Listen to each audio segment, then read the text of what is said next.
Donc, Pauline Jurado-Barroso, nous allons entendre maintenant parler de ce fameux film de Bergman, Persona, Créer l'autre, qui est photographe, docteur en arts plastiques et chercheur associé au CIEREC. Elle mène actuellement des recherches sur les paysages cicatriciels, des paysages qui entrent aussi dans sa pratique artistique, et elle enseigne au département d'art plastique ici à l'université Jean Monnet. Merci Analga. Merci beaucoup Vincent d'avoir accepté ma proposition de communication. Je suis très heureuse d'être ici aujourd'hui dans ce colloque. Le visage filmé, découpé, agrandi et projeté tient une place singulière dans le dispositif cinématographique. Il apparaît en tant que scène dramatique exacerbée où se jouent les passions humaines. Il se constitue à la fois comme interface, comme espace de tension et espace de projection. Ma communication se concentre sur l'étude de deux œuvres cinématographiques, Persona d'Ingmar Bergman de 1966 et La piel que habito de Pedro Almodóvar de 2011, encadrant le début et la fin de la période étudiée. Ces œuvres font apparaître des portraits ainsi que des dispositifs de représentation et de surveillance. Par l'intermédiaire d'un dispositif contraint et par la mise en scène du masque social, les deux cinéastes rendent intelligible et sensible un discours sur l'acte créatif en tant que processus. Une étude étymologique du mot persona visera tout d'abord à soulever les différents symboles et fonctions du masque. Nous verrons ensuite comment ce dernier apparaît comme une nécessité. L'analyse des séquences introductives des deux films fera émerger des images spectrales et des projections du moi. Je m'appuierai entre autres sur les recherches de psychologues cliniciens afin d'interroger l'intrication relationnelle artiste-œuvre-spectateur qui se joue dans la mise en image et en symbole du portrait. Et vous soumettrez enfin ce questionnement: comment définir le lien d'interdépendance entre créateur et création en écho aux évolutions technologiques de leur représentation? Persona est le titre du film de Bergman, mais c'est aussi un nom commun qui évoque le masque. Il s'est formé sur le latin persona, désignant le masque de théâtre porté par les acteurs. Il est proche du verbe latin personare, qui signifie résonner, retentir, même s'il n'est pas clairement établi ni prouvé que persona dérive directement de personare. Une image se forme entre persona et personare. Un masque faisant résonner, portant haut la voix et le personnage, et l'action même de faire retentir la voix par l'intermédiaire du masque. C'est un objet qui permet d'assurer la transition visuelle et sonore entre l'acteur et le personnage. L'équivalent en grec de persona est le terme prosopon. On trouve également des origines communes avec le mot étrusque persu, qui pourrait éventuellement être l'amorce de persuna, qui semble signifier masque. Indiquant tout d'abord le masque de théâtre en tant qu'objet, les significations du terme persona ont évolué vers la désignation du porteur du masque, puis de l'acteur, même s'il ne porte pas de masque, puis du personnage et du rôle. De la scène, il est passé à la description du rôle social. C'est le psychiatre Carl Gustav Jung qui reprend le terme dans les années 20 pour désigner une instance psychique d'adaptation de l'être humain singulier aux normes sociales. Ce que l'on nomme communément le masque social correspond à une fonction générale de socialisation. On peut le rapprocher de l'action de performer, d'être en représentation. Par l'implicite, la persona induit la notion de public. Si l'on performe pour s'adapter aux normes sociales, c'est parce qu'il y a l'autre qui nous regarde, nous écoute et a priori interagit. Par exemple, dans la langue anglaise, persona évoque une image publique et un personnage. Les notions de travestissement, de dissimulation des émotions ou de leur amplification peuvent être convoquées dès lors qu'il est question de performer un personnage. Le masque peut s'incarner dans une peinture de visage, un maquillage qui se destine tant à cacher qu'à révéler. Il met en scène le visage, il en dissimule et en amplifie certains aspects. Le terme anglais make-up, lorsqu'il est scindé en un mot, signifie maquillage, make-up en deux mots, signifie à la fois inventer, préparer, composer, compenser, mais aussi se réconcilier. La proximité entre les deux termes est propice à la projection d'un imaginaire de la représentation. Dans la sphère marketing, persona est un archétype, représentant un groupe de personnes dont les comportements sont proches. C'est un personnage fictif, synthétisant les comportements dominants du groupe. On peut y rapprocher la considération d'Hans Belting sur le visage archétypal lié à une mode qu'il appelle « profil d'une époque ». qui peut s'entendre comme la mise en évidence de visages uniformisés, typiques d'une période donnée et diffusés par les masses médias. Mentionner la persona, c'est soulever d'emblée la possibilité d'une tension entre le principe d'individuation d'une part et l'adaptation aux normes sociales de l'autre. Ce que le psychanalyste britannique Donald Woods Winnicott nomme le faux self, une image créée par le moi pour pouvoir interagir en société. Le visage peut être considéré comme point névralgique de la persona parce qu'il est une surface chargée d'émotions et qu'il constitue la plus importante interface de communication de l'individu. Gilles Deleuze rappelle que le visage assure non seulement la communication entre deux personnes, mais aussi dans une même personne l'accord intérieur entre son caractère et son rôle. C'est un espace d'interaction et il est en cela fascinant. Le cinéaste et metteur en scène Ingmar Bergman convoque le visage en tant que scène, à travers lequel il rend intelligible un phénomène de distorsion et d'altération de l'image de soi. L'intrigue de Persona se déroule dans un hôpital psychiatrique et dans une maison de repos sur l'île de Faro en Suède. Le personnage d'Elisabeth Vogler, actrice, y est soigné pour aphasie volontaire par l'infirmière Alma. Les deux personnages se ressemblent beaucoup physiquement. Au cours de l'histoire, elles vont toutes deux se projeter dans l'image de l'autre. Elles vont se manipuler, se violenter, se guérir et reprendre le cours de leur vie. Plusieurs séquences mettent en scène une continuité entre le visage de l'une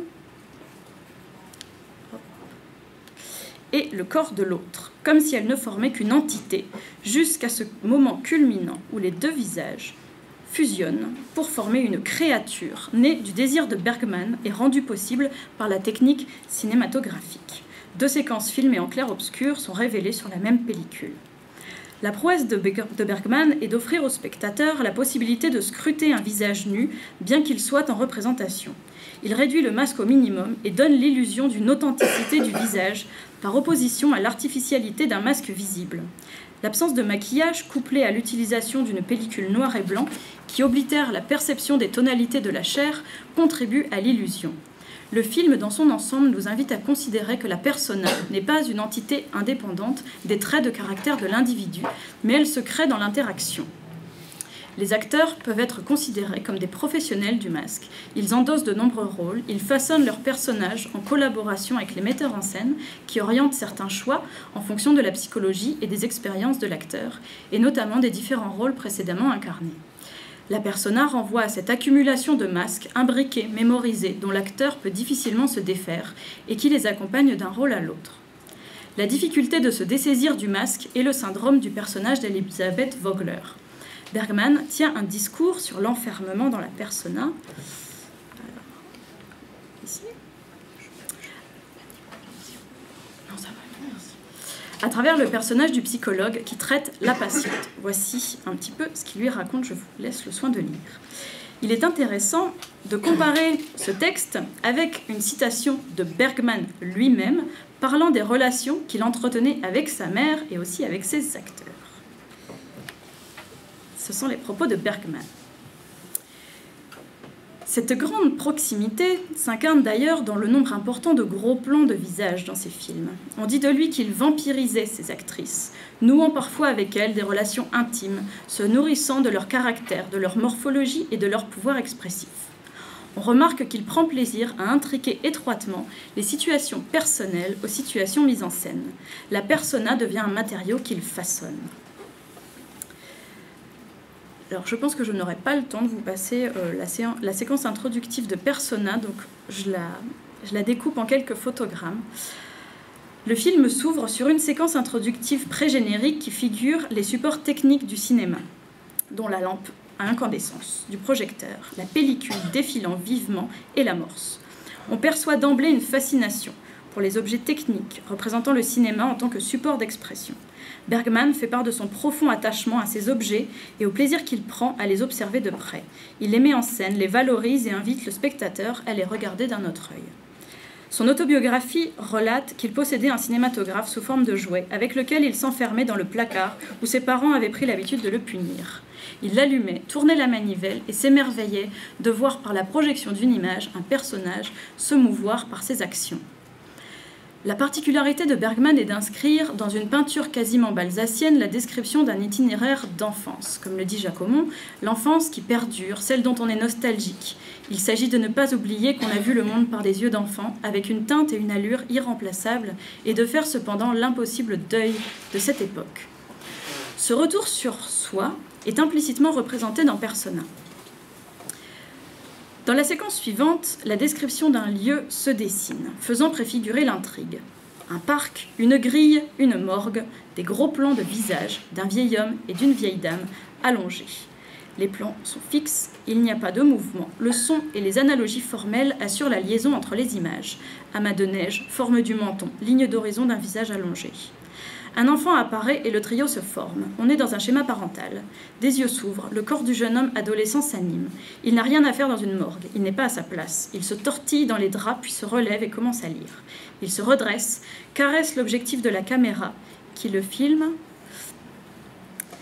Contre-champ, il caresse un écran sur lequel se projette un visage flou de femme. L'image vacille. Elle se fond au blanc, puis apparaît doucement, disparaît à nouveau et se métamorphose. Ce n'est pas le même visage. Un fondu enchaîné fait apparaître le premier visage, puis le second, puis le premier les yeux fermés, contre-champ sur le visage du jeune homme en légère plongée et générique.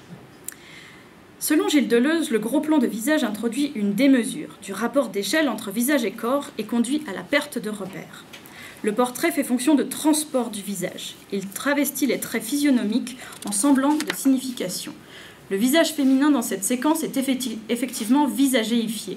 Ses traits sont codifiés, c'est une image symbolique. Ce visage spectral est transformé par le médium en icône intouchable, captive de la mémoire.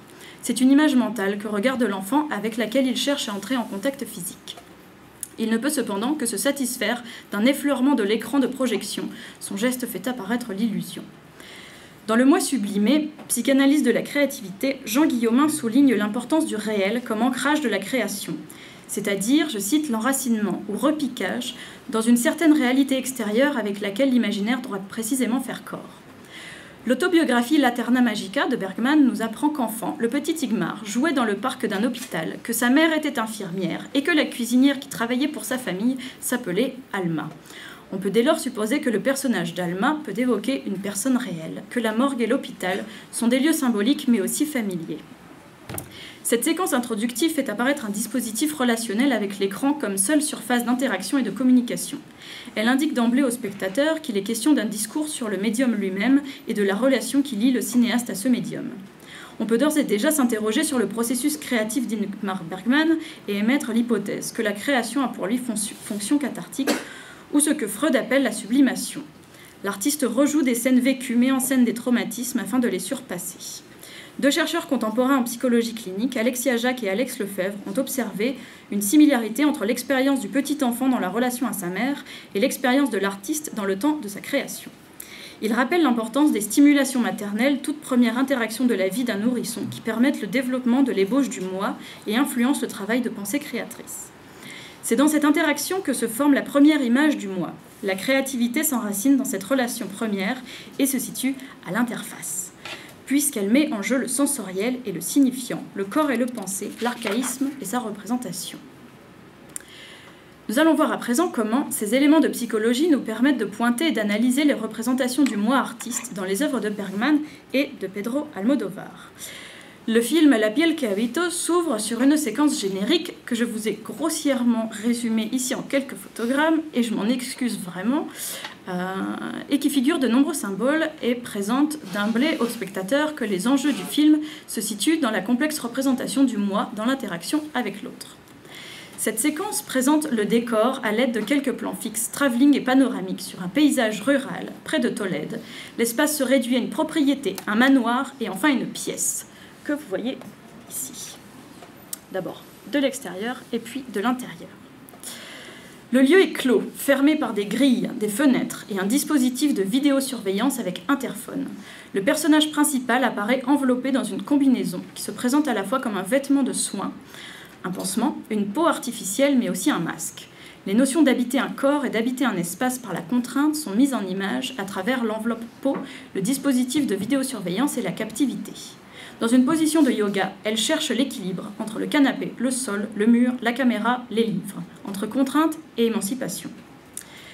Le montage alterné suivant montre une domestique préparant des médicaments et ce personnage découpant, collant, fabriquant des sculptures. La construction de la représentation du moi chez le personnage nommé Vera passe par l'intermédiaire des petites sculptures, des effigies. Bien qu'elle soit retenue captive, elle n'est pas passive. Elle agit, crée, nourrit son corps et son esprit. Un peu en écho à l'œuvre de Bergman, une intrication masque-peau-projection se dessine dans l'œuvre d'Almodovar. Le titre du film, que l'on peut traduire par « La peau que j'habite », sous-entend une déconnexion identitaire entre l'enveloppe et l'âme. La peau que j'habite n'est pas la mienne. Il semblerait que le personnage soit lui aussi enfermé dans une persona, dont il ne parvient à se dessaisir. Effectivement, la peau de Vera est artificielle. Ce personnage est par ailleurs le résultat d'une transformation et d'un assemblage chirurgical ayant entraîné notamment un changement de sexe. L'expression du malaise identitaire et de l'enfermement se dessine dans les séquences suivantes, qui mettent en scène le professeur Ledgard, chirurgien esthétique clamant dans un amphithéâtre de médecine, le visage nous identifie, avec en arrière-plan ce premier photogramme, la visualisation 3D des opérations de la greffe du visage réalisées sur la face de ce cobaye nommé Vera. L'idée d'enfantement et de création d'un être se déploie dans l'interaction avec la scène suivante, grâce à un cadrage sur l'enseigne d'une maternité particulièrement symbolique. Surtout que l'action ne se passe absolument pas dans une maternité. Il y a juste une voiture qui passe à côté d'un parking, à côté d'une maternité. Enfin, la troisième séquence introduisant le film décrit l'environnement du professeur Ledgard, un espace clos, qui est à la fois un laboratoire et une maison décorée d'œuvres d'art. La figure du chirurgien esthétique apparaît comme un double de l'artiste. On le représente dans son atelier, laboratoire, bloc opératoire, aménagé au sous-sol de son manoir. On retrouve autour de ce personnage l'omniprésence de tableaux de Vénus, dont la Vénus d'Urbino, la Vénus au Cupidon et organiste du Titien, et une autre Vénus de Guillermo Pérez Villalta. Dans sa chambre, c'est-à-dire dans son espace intime, là où les objets sont d'importants indices révélateurs de la psychologie du personnage, et plus précisément dans l'écran de surveillance ultra haute définition, apparaît sa Vénus, qu'il prend tout particulièrement plaisir à contempler. C'est une image vidéo de Vera, sa créature, qui vit chez lui en captivité. Sa posture de fascination n'est pas sans rappeler l'enfant de la séquence introductive de Persona, caressant l'image d'une femme, tel un objet de désir perdu. Dans les deux scènes, l'écran tient le rôle d'une interface proche de la peau. Il matérialise, symbolise et ravive l'expérience de la frontière entre deux corps. L'image questionne et met en branle la notion de limite entre la représentation du moi et le désir d'interaction avec l'autre. Le psychologue Didier Anzieux a développé dans les années 80 le concept du moi-peau à partir d'une étude des fonctions biologiques de la peau et qu'il explique en ces termes. Je cite « Figuration dont le moi de l'enfant se sert au cours des phases précoces de son développement pour se représenter lui-même comme moi à partir de son expérience de la surface de son corps. Cela correspond au moment où le moi psychique se différencie du moi corporel sur le plan opératif et reste confondu sur le plan figuratif. » Alexia Jacques et Alex Lefebvre ont transposé ce concept à l'analyse du processus créatif.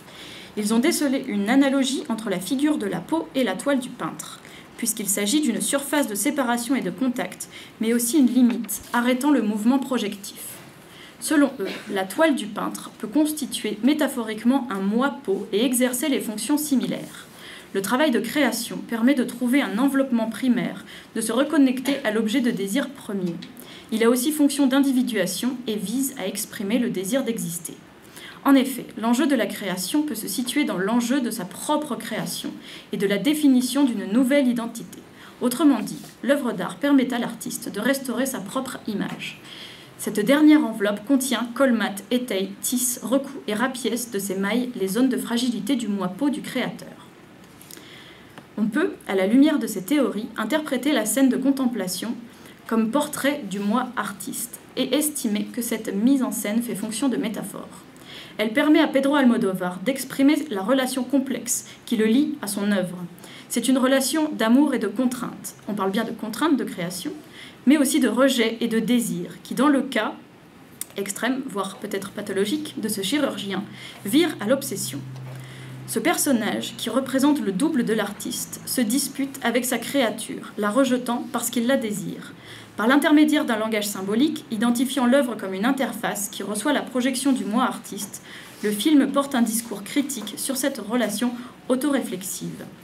Le film donne une représentation de cette relation qui se construit dans l'interaction de l'artiste à sa chose, à son imagination propre. Pour Alexia Jacques et Alex Lefebvre, la création artistique met en branle la fonction de limite, à travers ce retour à soi et sur soi, et ce qu'il en est de l'image spéculaire, le narcissisme. En mettant en scène la relation entre l'artiste et son moyen d'expression, ces deux films engagent une représentation du face-à-face entre le créateur et lui-même, dans laquelle l'altérité est sans cesse interrogée. Cette situation génératrice de malaise et de vertige se retrouve symbolisée par la figure du monstre. Fusion de deux faces à l'intérieur d'un même visage chez Bergman et fusion du masculin, du féminin et du corps artificiel chez Almodovar. Le monstre a un pouvoir expressif important. Il rend sensible l'idée de transgression. Les mythes convoqués par ces deux films sont nombreux. On pense à Pygmalion, Prométhée, Oedipe, Caïn et Abel, mais bien d'autres. Ils invitent le spectateur à s'interroger sur la véritable nature de cette transgression dans ses différents niveaux de lecture. S'agit-il de la synthèse de deux visages en un seul? S'agit-il de la synthèse du masculin et du féminin, de la transgression bioéthique, de la transhumanité? Ou bien est-ce l'obsessionnelle attraction du créateur pour sa création, son désir de contact avec l'œuvre, l'interface, la nouvelle peau? Le film d'Almodovar traite du malaise identitaire, des canons esthétiques comme processus d'enfermement, de la transsexualité, de la biotechnologie et de la société de surveillance. Entre Bergman et Almodovar, les nouvelles technologies de représentation de l'humain et de sa modélisation, par l'image, la chirurgie esthétique et la culture de la peau in vitro, soulèvent la question des limites de la persona, de la fabrication de soi en tant qu'autre, en tant qu'image, en tant que représentation. L'analyse comparée de ces deux films fait apparaître une évolution sociétale, cheminant vers un visage en représentation continue. Ils rendent visible toute l'énergie développée pour fabriquer un masque de moins en moins visible, de moins en moins décelable et sans doute tout aussi difficilement dessaisissable. L'inquiétante perfection du visage du personnage de Vera indique un profond enracinement dans une persona. C'est un visage en constante représentation qui se sait surveiller. Vera est réduite à une image, c'est une invention incarnée dans un corps transhumain. Le professeur Ledgard désire une image spectrale, sa créature venant réconforter une image de lui-même manquante ou défaillante, dans son histoire de père, fils et amant meurtri par la perte de l'objet de désir. À travers la figure de ce chirurgien, de la piel qui habito, Pedro Almodovar fait un portrait de l'artiste en créateur absolu, maîtrisant la chirurgie plastique et des recherches biotechnologiques. Il s'approche au plus près du fantasme de création de la vie artificielle. L'œuvre peut être symboliquement investie comme un enfant, selon les chercheurs en psychologie clinique. Ils évoquent l'idée d'auto-engendrement, d'auto-accouchement de soi, pour décrire la satisfaction ressentie par l'artiste ayant accompli et créé un objet. Si pour Hans Belting, le film a rendu possible la première représentation d'un masque animé, pour Pedro Almodovar, il lui permet aussi de satisfaire un moi artiste capable de créer la vie artificielle à partir de lui-même. Si les nouvelles technologies rendent le masque de moins en moins perceptible, est-ce moi ou est-ce mon double qui parle? Ont-elles une influence sur la relation entre l'artiste et sa création? Le moi artiste se noie-t-il, tel Narcisse, dans la contemplation de son image que lui renvoie son œuvre? Je vous remercie.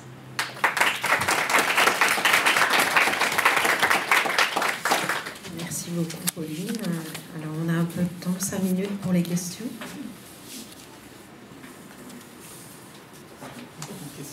En effet, le rapport entre les deux productions sur cette question de membrane est effectivement évident, sur la question des écrans. Par contre, sur cette question de visagéité de Deleuze, par exemple, qui est empruntée à Deleuze dans le film de Bergman, en fait, il y a un effacement. C'est-à-dire que lorsque la main est posée sur cette image-là, sur cette image totalisante, encodée, codifiante, etc., comme pour reprendre les termes de Deleuze, là, il y a finalement un détournement, un déjoué de cette image totalisante qui n'est pas de la même façon abordé effectivement dans le film d'Almodovar, où il n'y a pas d'apposition de main, de corporéité, mais vraiment de distance, d'être derrière vraiment une membrane dont on n'a pas d'action, sauf l'action sur laquelle on n'a pas d'action, pardon, sauf l'action de la peau. Donc voilà, je voulais savoir ce que tu en pensais de ce statut du visage qui n'est pas le même dans cette image-là. Effectivement, il y a un face-à-face de l'image. De l'autre côté, il y a finalement le corps peut déjouer cette part totalisante de ce visage isolé, son corps finalement, ce visage son corps, et pas cette face avec un corporel finalement. Tout dépend à quel niveau de lecture on se situe. Parce que dans le dispositif tel qu'il apparaît, peut-être qu'effectivement non, mais il fait corps, le créateur fait corps, le personnage fait corps avec sa créature. Et donc la transgression ne se fait pas à travers l'écran, mais à travers un corps à corps. Et donc il y a un déplacement qui s'opère. C'est pas tout à fait la même chose qui est en jeu, je suis d'accord avec toi, mais il y a comme un déplacement. J'ai l'impression qu'il y a une poussée transgressive entre ces deux films, et qu'il y a, je sais pas, comme une transgression supplémentaire. Non, simplement pour préciser, c'est vrai que l'image de ce visage, c'est une idée de visage de femme, effectivement, oui, idéalisée. De l'autre côté également, mais de l'autre côté, on déjoue finalement par en tout cas cette image emblématique, où cet enfant finalement vient dénaturer cette idéalisation, je ne sais pas comment expliquer. Oui, là ça ne se déjoue pas de cette façon-là, et de l'autre côté, c'est la mise en scène de visages qui apparaissent et disparaissent l'un dans l'autre, alors qu'ici, c'est une créature. Et c'est encore un second degré d'image. Si tu veux, c'est un corps-image, en fait. Donc on passerait peut-être une étape, c'est ce que j'entends par étape supplémentaire dans la transgression, puisqu'il compose une image à partir d'un corps, un cobaye, quelqu'un qu'il a envie de punir, et sur lequel il va greffer un visage qui ressemble au visage de sa femme qu'il a perdue, et sur laquelle il fait des expérimentations de peau artificielle, de la peau cultivée in vitro en laboratoire. Il y a quand même une notion de transgression qui est assez forte et qui va reconnecter en fait se faire image à partir du corps. On se perd vite. Bon, pour continuer un peu sur ce que dit Vincent, mais pour penser quelque chose, tu as parlé de la question du monstre. Oui. Et est-ce que cette question du monstre par rapport à cette idée de transgression ne passerait pas simultanément dans les deux exemples que tu as montrés par rapport à la question d'échelle? Je pense que oui, il doit y avoir de ça aussi. Oui. Oui, c'est une question qui mérite d'être creusée en détail en allant chercher les symboles précis sur cette échelle. Il y a l'échelle, mais il y a aussi... il n'y a pas que l'échelle. Est-ce que tu pourrais revenir sur la question du monstre, parce que tu l'as évoqué qu'une fois? Oui, je l'ai pas détaillé, la question du monstre. Je pense que c'est quelque chose qui mérite d'être approfondi en détail. Et non, là, je ne l'ai pas fait. Mais je veux bien écouter tes idées là-dessus. Oui, allez-y. Je voulais juste faire une remarque. On parlait du masque faux. Vous pouvez parler un peu plus fort. On parlait du masque faux. Il y a ce film de Jules avec les yeux sans visage. Oui. Là, on est complètement blanc et c'est marrant, ça colle complètement avec ce sujet. On a un peu trois phases du masque comme ça. Voir quelqu'un sans visage, c'est marrant comment un réalisateur décide de montrer quelqu'un qui n'a pas de visage, un masque protège, puis un visage, du coup on est vraiment dans la même chose que cette question de masque puisque c'est un visage qui appartient à quelqu'un d'autre avant, elle est vraiment là. Oui, je pense que le film, j'en ai pas la preuve encore, mais il me semble qu'il est complètement inspiré du film de Franju. Et c'est aussi une libre adaptation du roman de Thierry Jonquet, Miguel, mais libre adaptation. Voilà. Ensuite, il retisse avec d'autres choses. Mais oui, bien sûr. Oui. Oui, moi je me posais la question, je ne sais pas si c'est directement à voir, mais l'idée que le monstrueux ici, par l'idéal, est toujours incarné par la femme, c'est-à-dire on est toujours dans un regard hétéronormé. Ici, là, dans les exemples qui ont été donnés.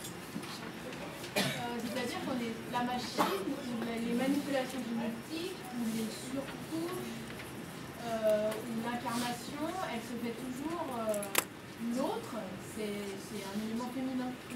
Pas sûr, parce que le monstre, c'est quand même le chirurgien. Ah bah alors là, ça dépend de quel point de vue on se place. Ben, il y a plusieurs monstres et peut-être que la monstruosité apparaît en dessous de manière latente comme idée de l'artiste qui transgresse et qui fait corps avec son œuvre et qui Pedro Almodóvar dans sa façon de se projeter son image à lui, sa symbolisation dans son œuvre, puisque on retrouve l'idée de transgression tout au long de ses films et d'hybridation aussi tout au long de ses films. Donc le monstre est là, mais à différents endroits en même temps. Une dernière question. Quelque chose là-dessus, pour continuer sur ta remarque, Carole, parce que peut-être il y aurait pas seulement la question d'un artiste qui est en train de former quelque chose, mais qui est en train d'ouvrir. Et donc cette question d'une pénétration de la peau hétéronormée est vraiment à l'œuvre là avec ces créations pénétrables qui fait qu'on suggère qu'on puisse ouvrir la peau, qu'on puisse aller au-delà de la peau, ce fantasme d'aller au-delà de la surface. Et de s'engendrer lui-même. Enfin, d'être un auto... Plutôt dans une question de fusion et de ce pathétique de la fusion, c'est-à-dire je ne peux pas m'approcher plus de toi, à un moment je me colle à ta peau, parce qu'il y a cette limite qui serait du coup là ultimement transgressée, puisqu'on inventerait un être qui pourrait s'ouvrir, on pourrait aller plus loin. Oui, oui, c'est très intéressant. Je tease pour nous. Bon, et donc nous allons nous arrêter là malheureusement.